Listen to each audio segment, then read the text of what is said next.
third generation Porsche Cayenne has just been completely overhauled, although just by looking at it, you probably won't be able to tell. The Cayenne has always been fabulous, especially from a performance standpoint, but it hasn't always been the most practical or the easiest to live with day to day. And Porsche has made a bunch of changes to address that, and the result is that the Cayenne is now more compelling than ever.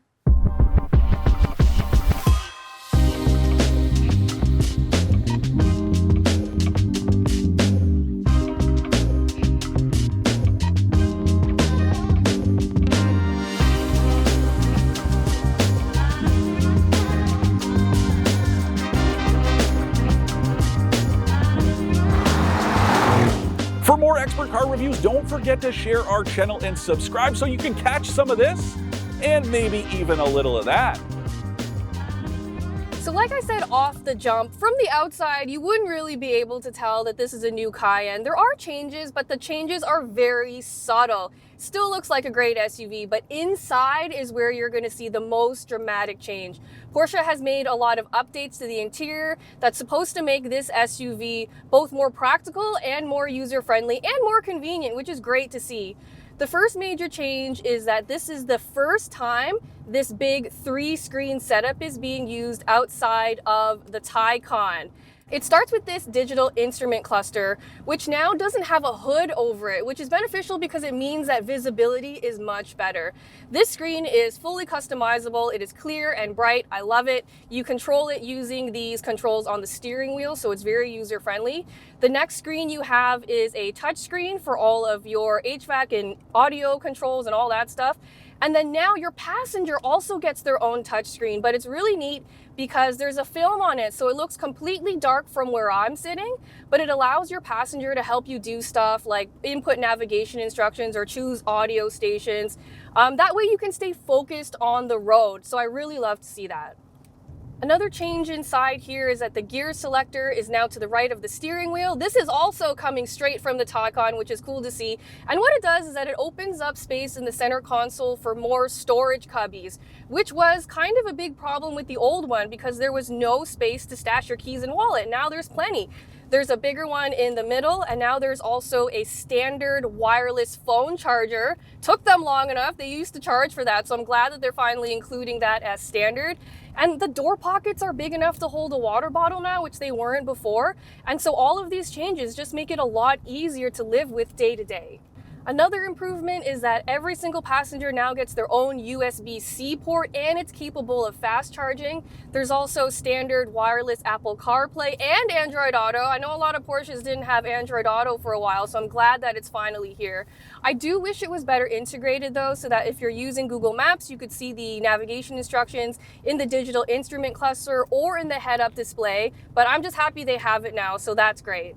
There's also a cabin ionizer now, which neutralizes pollutants and germs, which should be really helpful for someone like me who suffers from year-round allergies.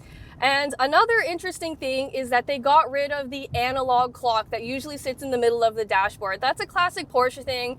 I don't miss it that much, but I think there might be some traditionalists who want to see it back.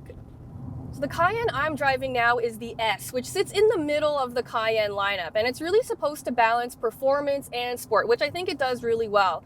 Previously, the S model was powered by a V6, but this time they dropped in a 4-liter bi-turbo V8, and I absolutely adore this engine. It puts out 468 horsepower and 442 pound-feet of torque, which is plenty. You will never find yourself wishing for more power. I think this has way more than enough to get you into trouble really quick, so you're gonna have to be careful. So with that incredible bi-turbo V8, this Cayenne S gets from 0 to 100 kilometers in just 5 seconds. And that drops to 4.7 seconds if you have the Sport Chrono package. And in general, you already know I'm gonna say this, everything works amazingly smoothly in this Cayenne. This powertrain has got to be one of the best powertrains out there. Everything is just so on point at all times, and I have never experienced a hiccup with it yet. It is absolutely flawless. When you're hustling it through back corners, it is so confident and stable. But then also when you're just cruising around, it's also pretty mellow as well. And I love that it does both really well. This Cayenne I'm in also has two features that are optional that I highly recommend. One of them is the air suspension that's adaptive. That's part of what makes it so good at being sporty and comfortable.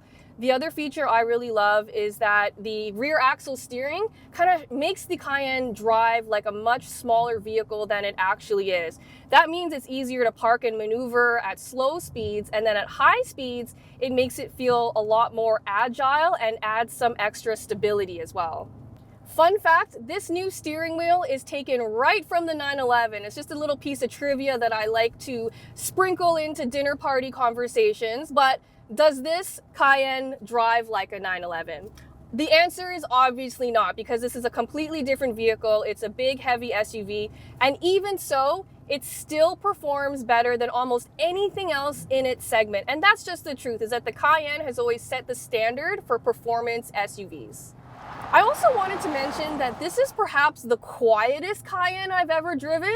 So you can't hear anything from the outside world, and it's kind of creepy how quiet it is, which is great for comfort. But the other part of me wishes that I could hear more of the V8, because I've driven this bi-turbo V8 in other Porsches and it sounds absolutely satanic. And I wish more of that came through in the cabin. Again, this is the Cayenne S, so if you want that really raspy sounding engine, you're gonna have to upgrade to the turbo. I know no one is buying a bi-turbo V8 Porsche because they care about fuel economy, but in case you were curious, this one's rated to get about 13.5 liters per 100 kilometers combined. I've been getting nowhere near that. I've been hovering around the 15.1 liter per 100 kilometer mark, mostly because I've been driving kind of like a Porsche driver is expected to, which is kind of fast at all times. The other thing to note is that, of course, this car requires 93 octane fuel, which is going to add up very quickly. So this Cayenne starts at $107,000. Because it's Porsche, they have very expensive options, and of course you want most of them because most of them are actually quite helpful.